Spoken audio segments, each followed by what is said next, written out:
Hello and welcome to this edition of Garbage Time on UWW-TV. I'm Michael Hernan, and this week I'm joined by Nadiri Morgan-Thompson and Luke Lamort. And our job for the next 30 minutes is to simply talk sports. So without further ado, let's begin.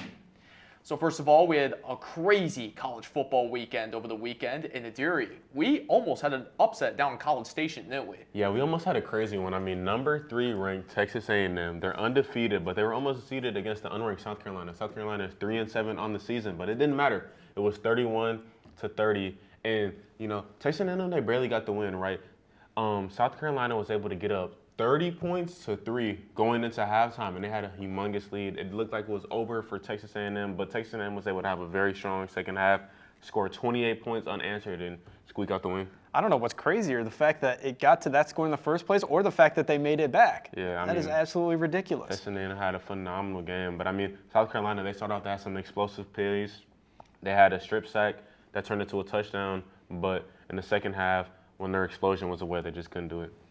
Yeah, I mean, it happens when you get out to that far out of a lead. Sometimes you just drain everything out of the gas tank. And unfortunately, when you're up against that good of a team, that's just going to happen sometimes. And something similar to that happened down up in Columbus, didn't it, Luke?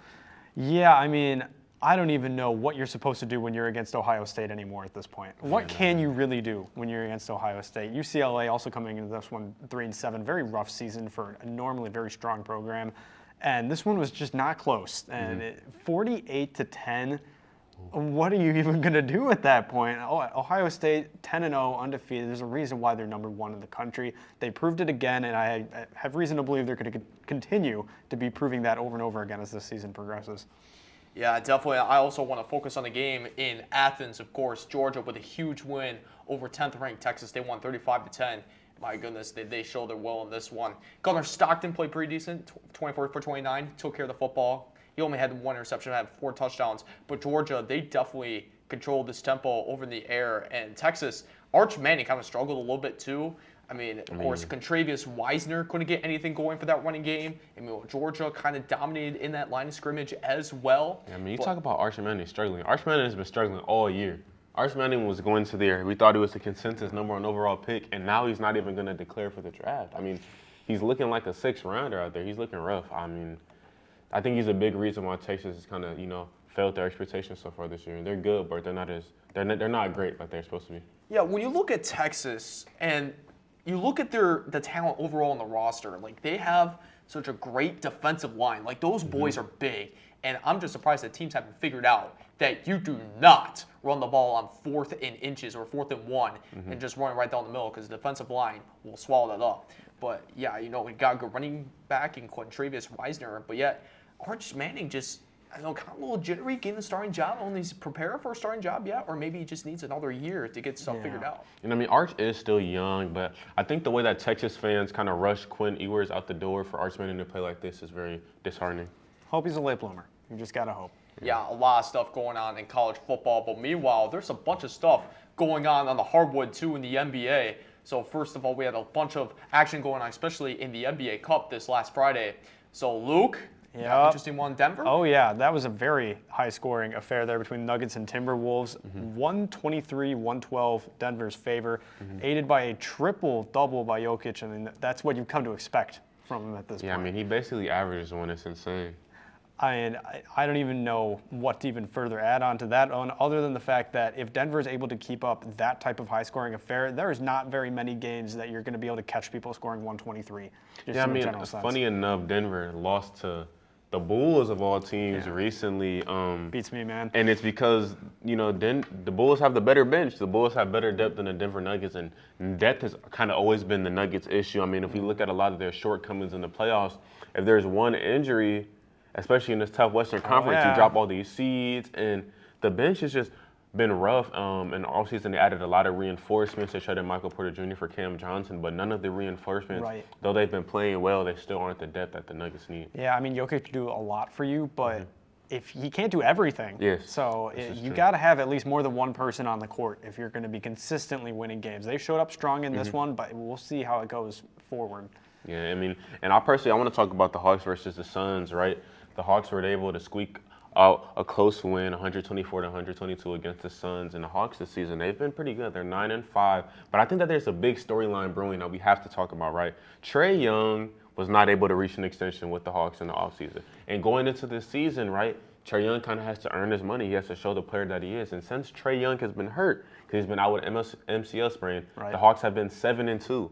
The Hawks start out the season very disappointing. Trae Young goes down. All of a sudden, they're meeting expectations. They're exceeding expectations. Jalen Johnson is looking like one of the best players in the East and probably the best player on the Hawks. Onyeka Okongwu in the offseason, they traded for Kristaps Porzingis. Kristaps Porzingis inherently is there because Okongwu was not the franchise center that they needed.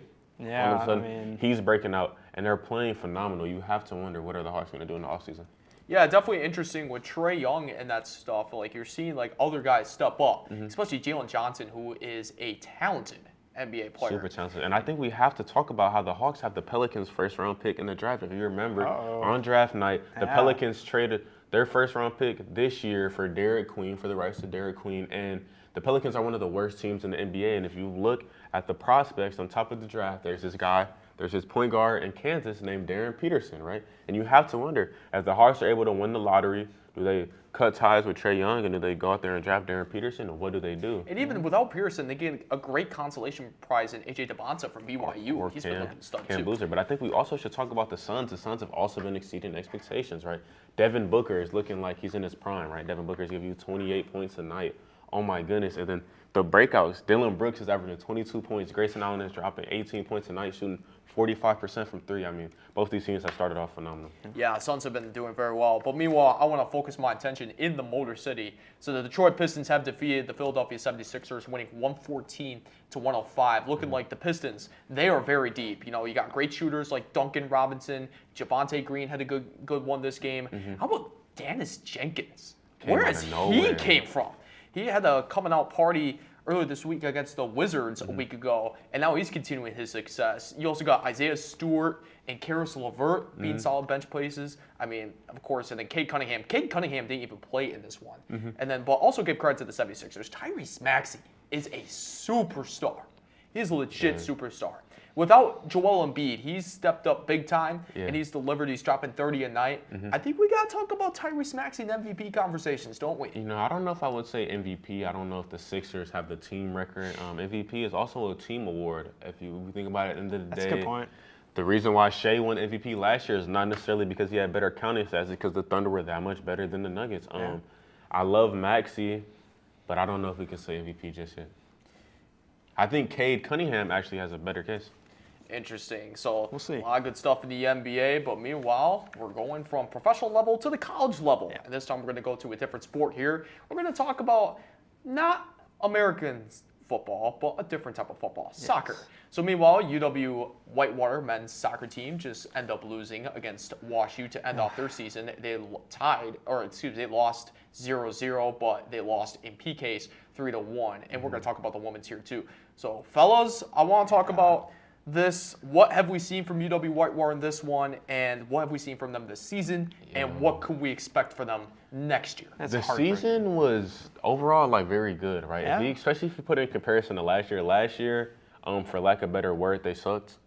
And this year, they were actually pretty good. They were dominant. But the major issue that I'm finding with this team is that they win the games that they're supposed to win. They dominate the games that they're supposed to win. But when they faced harder competition time and time again, they lost, right? Yeah. Their defense could not stop the other team from scoring. Their goalie couldn't stop them from scoring. And when they needed people to score the most in PKs, they didn't have anybody, right? Over the season, Cooper Ray led the team with 16 goals and 5 assists. Yep. Cooper had a yellow card in the second half, so I don't know, he didn't play a lot in the second half. Right, that's always risky. And that's an important factor. Yep. But in penalty kicks, they lost 3-1. They only had one person score, and I think that's really one of the things that we hope that they can improve on next season. You had so many opportunities up until that point to do it, and they just couldn't convert when it mattered most. Despite this team going 14-3-3, which is a phenomenal record for them throughout this whole season. It's that's some of the most important ones against some of the toughest competition that they just weren't able to show up. It's so close, but it's heartbreaking. But I know next season they got another chance at it again. I think they're contenders. Next season I definitely have another chance. I mean, Cooper, their best striker is a senior, and that's rough, but I think that they have a good chance. But speaking of next season, I think we have to talk about the women's, right? You know, the women weren't even able to have as lucky of a regular season as the men were. I mean, overall this year they went 8-7-5, and I think that's like essentially mid, right? It's super mediocre, is. super in the middle of the road, and 5 they struggled ties? all season with the same thing. They struggled with scoring, right? Overall, their strikers cannot put the ball in the back of the net, not consistently. And though their defense was strong, they had a strong defense. They had, good enough goalies. Their goalies weren't the best in the WIAC by any matter, but they were good enough. They couldn't get it done. Yeah, Almost. UW Whitewater end off the season for the women's losing to Stevens Point in the WIAC tournament, losing 1-2 in double overtime. Without further ado, let's take a short break. And when we return, we'll sort through our remaining sports garbage right after this. Stay tuned.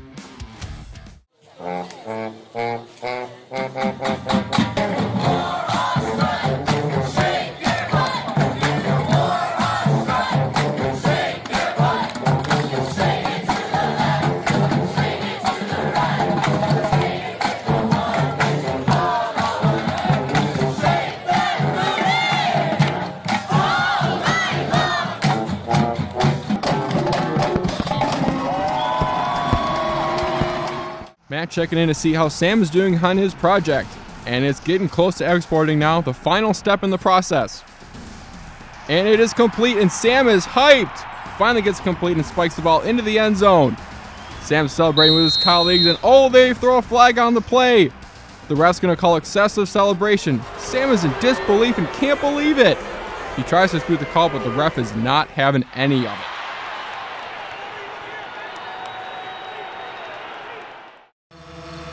You can see it. His potential, that is. You see it even when he may not. You see that the things that spark his interest today will in time ignite the things he pursues tomorrow. And ultimately, help him reach new heights. All he needs now is a way to make it happen. We are the Universities of Wisconsin. 13 universities, unlimited opportunity. Have you heard of UROC? We're part of Whitewater and our own thing. Come on, we'll show you. I learned how to be a college student here, and now I'm headed off to Madison to study global health, and I know I'm ready. People like me who aren't a fan of big crowds would really like UROC because it's welcoming and it's laid back.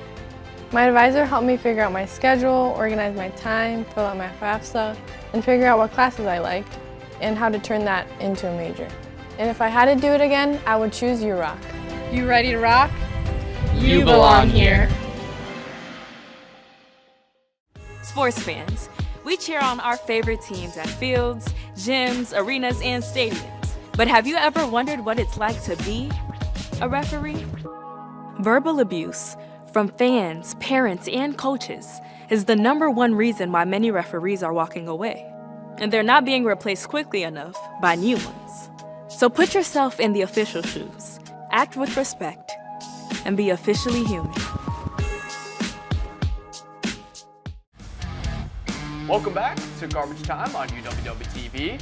Let's continue with more sports, and next here we'll be talking about UW Whitewater football. So of course they defeated UW Oshkosh over the last weekend 24-7, and now they did make it in the tournament, and now we will be hosting against DePauw in the first round. Not this Saturday, but next Saturday. So guys, first of all, let's talk about the Oshkosh game. Oh, yeah. What have you seen in this one? That was one of the first good games I've ever seen Klinkner have. I talk about him bad every week. He finally had a good game. He was 12 for 21, 3 touchdowns, no interceptions. He only had 94 passing yards, but I'm going to give him a pass. I'm feeling nice this week. Thanksgiving is coming up. I'm feeling good. Oh, yeah. The rushing attack was also right. Klinkner, he had 70 yards on the ground as well. I mean, he just had a phenomenal game. Yeah. And Ty Schultz led the team rushing with 90 yards. And I think Whitewater, they handled the business, right? They went to that game. They were the favorites, and they did what they needed to make the tournament. Yeah, and what I saw from that game was just domination on both sides. It felt like all of Whitewater's lines were just overpowering Oshkosh consistently through the whole thing. Every single attempt at offense from Oshkosh was consistently foiled, including some really rough turnovers late, but especially in the first half, it felt like they could not go anywhere. They had more yards from punting the ball than they did actually traveling down the field. And it felt even on the other side of things that Whitewater was having their way with them whenever they needed to. And it was really funny watching that broadcast because it eventually got to a point where the Oshkosh announcers were starting to get more and more defeated, and they started just spiraling into pessimism as the thing went on. And I felt a little bad for them, but that is a definite sign that your football team is playoff worthy and absolutely dominant, even against the team that was receiving top 25 votes. Yes, death by running the football. Yep. Of course, this looked like a Big Ten game to me. I mean, 24-7. I mean, cold Wisconsin weather. I mean, nothing more like it. But I want to, and I don't want to cut you up, but I mean, we have to look forward and talk about the next game, right? Oshkosh is in the past. We do. DePaul, that's a real team That right is a real there, right? team. DePaul is 9-1 on the season, and they have a super explosive offense, right? Oh, yeah. The lowest points that they put in the game this year is 27 points. That's the lowest amount. Oh. And the highest was 70. They beat a team 70-0 earlier in the year. So we talk about how Whitewater's offense struggles. They're going to have to put up a lot of points on the board, right? And their defense is not shabby either. They have a few shutouts. They also have a few shootouts, right? So it can go either way. But DePaul is going to give them something to work with. And they're led by the brotherly connection of quarterback and the wide receivers, Scott and Robbie Ballantyne. Scott has 30 touchdowns, and he threw 15 of them to his brother Robbie. So DePaul is looking like, it looks like it's kind of in the sky for them to win. But it's worth noting, though, that even though DePaul is 9-1, Whitewater 8-2, Whitewater's still ranked above them in the top 25 rankings. So I don't know if it has anything to do with the competition, but it will be interesting to see how that game goes. 100%. I mean, I tend to probably trust Scott Ballantyne more than Justin Klinkner. But So, Nadiri, what does UW Whitewater got to do to win this game?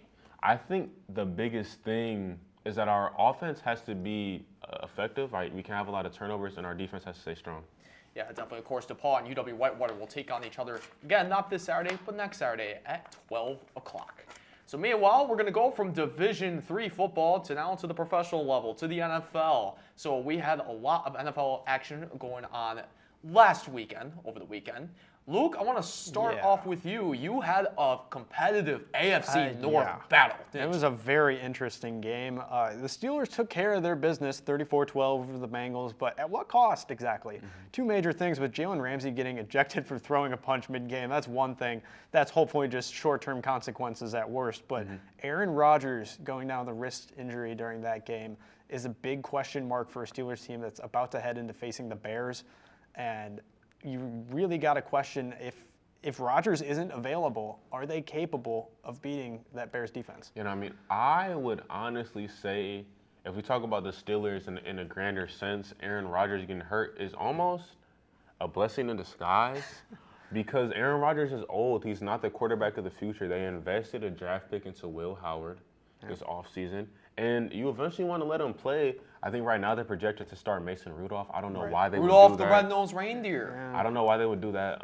He needs to be lucky Myles Garrett isn't on the other side of the field. But Montez Sweat might be able to hit him with a helmet. But I think that is not necessarily the worst thing. Right. And maybe the worst thing in the short term because Aaron Rodgers kind of owns the Bears. But the Bears were on to come up anyway. I think Aaron Rodgers is probably going to get upset.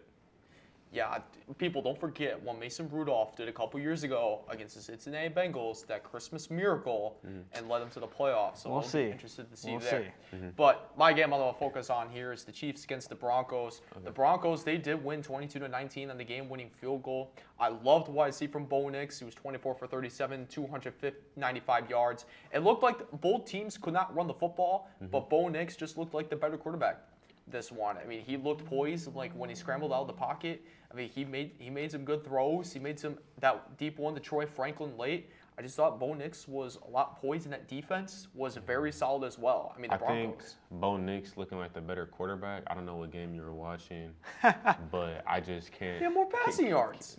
I mean, it's more than passing yards. What are we talking about? He had no touchdowns. How about you tell him to throw a touchdown, Michael? He didn't throw I an don't want to hear interception. that. Didn't throw an interception. Patrick Mahomes threw a touchdown. Who team won the game? Football is a team sport. But I think talking about another divisional matchup, we have to talk about the Rams and the Seahawks, right? The Seahawks all year have been led by the reclamation project that is Sam Darnold, right? Right. And me and Michael oftentimes argue about these quarterback reclamation projects.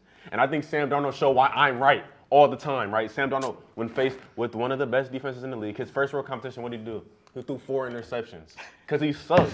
He's not a real starting quarterback that's going to win any games, and that's why the Seahawks lost. I will say, he threw 4 interceptions. They only lost about 2 points. So maybe the Rams are kind of fugazi too. I don't know what you want to say. Stafford is our MVP frontrunner, so let's start there, right? But the Rams look phenomenal. Sam Darnold looked terrible, and Sam Darnold is the reason why the team lost. And it'll probably be that same way come playoff time. bad game. Yeah, one bad. not No, decide Michael. a One bad season. game against the only good team he's played. He's beating up on the trash teams, bro. Like it don't count. It Maybe- don't matter. If you can throw 1,000 yards against the Cowboys, so can all of us. Do something against the Rams. What do you do? Do 4 interceptions? I can throw 4 interceptions. Are they gonna pay me 20 M's, 200 M's, 200 million? Like, no, Maybe- it's just not gonna happen. Okay, You could you throw got- 5. You Okay. could have thrown 5.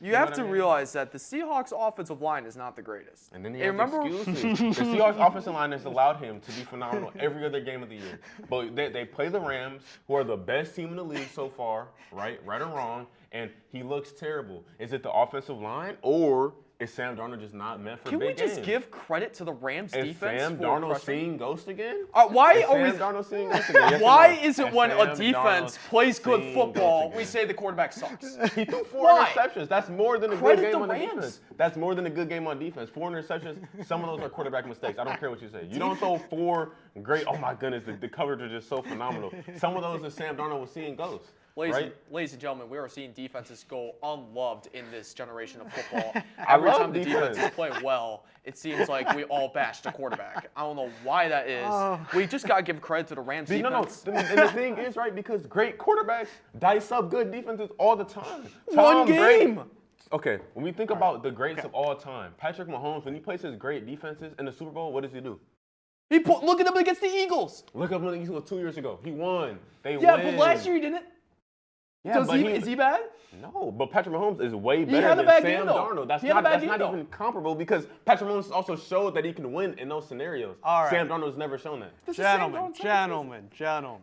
As much as I would love to see you fight in the gladiatory arena here, we should probably switch subjects and save this one for next episode. All right, Luke, I'll take your information on that. So we're gonna go from the NFL, which is pretty physical. We're gonna go to another physical one where we see a lot of fights. Not mean the Deary bad, but fights in general. We're gonna go to the NHL. Yeah. We're gonna go to some hockey. And Luke, I want to start Yeah. with you. You have something with the Montreal Canadiens, don't you? Yeah, and there was some rough physicality in that game. It ended up 3-2 in favor of the Bruins, but they took a very rough hit, and defenseman Charlie McAvoy taking a slap shot to the face in the middle of that game. Blood and teeth on the ice. I mean, viewer discretion if you ever try to see the clips on that. It was a rough scene to witness that, and it is good for the Bruins to have been able to come out of that one with the win, and my understanding is that he is okay. Unsure if he'll need surgery or not, but that is just one of those things you never want to see when you're playing a sport.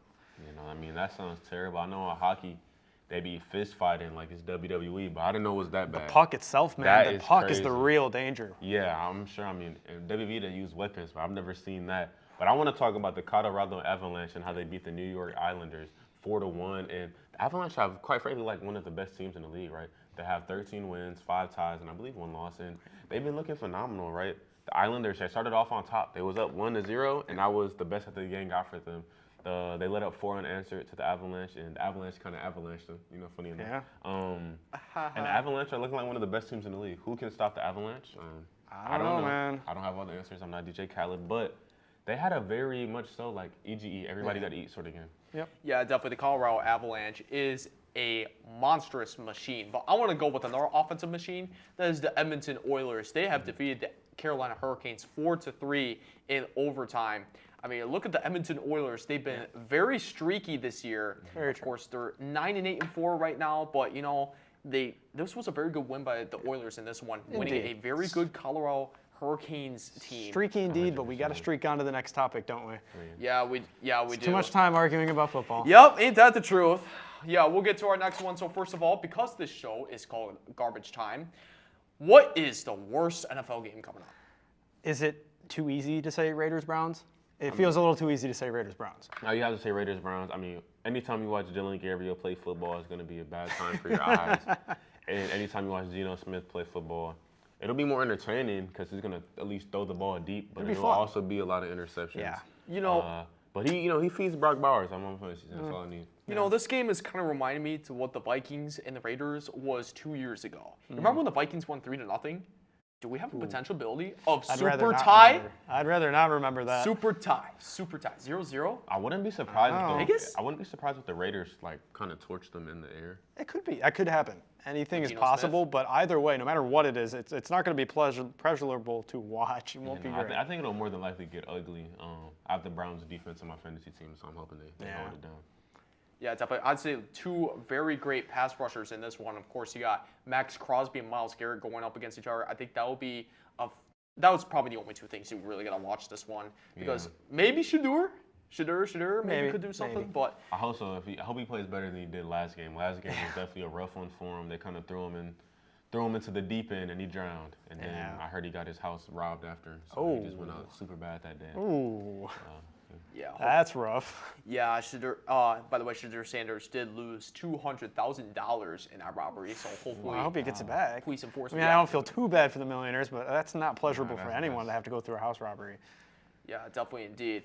But that's with the Browns and Raiders, of course, 3:05 on CBS. That's going to be tankable implications for the first Yeah, no, round. I mean, draft pick. I think if the Raiders are smart, they're gonna lose that game. That They're would be gonna find smart. a way to That lose actually would be Saturday. smart. I don't know, though. We'll see. 3:05, of course, greatest games are the tankables. Yeah. But meanwhile, let's go to our final segment here. So we're going to our garbage play of the week. So, fellas, what is the dumbest thing that you guys have to vent about? Go if you have something. Well, go I ahead. have something I want to talk about. So, as we've all seen, right, the Clippers are the unks of the league, right? The Clippers have seemed terrible. Yeah. Their first round pick is actually owned by the Thunder. So the Clippers actually should probably learn how to play basketball pretty soon. But one of the rough parts of the game for them was that they were down by 3, Right. with about 25 seconds left to go. Uh-huh. James Harden inbounds the ball. Yeah. They have a fast break. Okay. He shoots it from the logo. Yeah. He doesn't hit. He is front rim. They lose the game. Oh, I seen that. And that was like a rough one. That was really a bonehead play. And I understand in the NBA, when you're hot, you're hot. Yeah. Right? When you're going for the bucket, you're hot. You're trying to get your bucket. I understand it. But that's not the shot. And the Clippers, they need these wins as bad as anybody, especially in this tough Western Conference. They don't want to be in the lottery. Yeah, definitely looking at, because that's not James Harden's game anymore. I mean, maybe prime Houston Rockets it was, but now he's kind of like a distributor nowadays with assists and attack the lane at his old age. He doesn't like fire that much. I don't know if that is not very good clock management in James Harden's point. Yeah, that is a little garbage. I will admit. Yeah, but thanks team, but we are out of time. Stay tuned to UWW TV for more Garbage Time next week. This has been Garbage Time on UWW TV.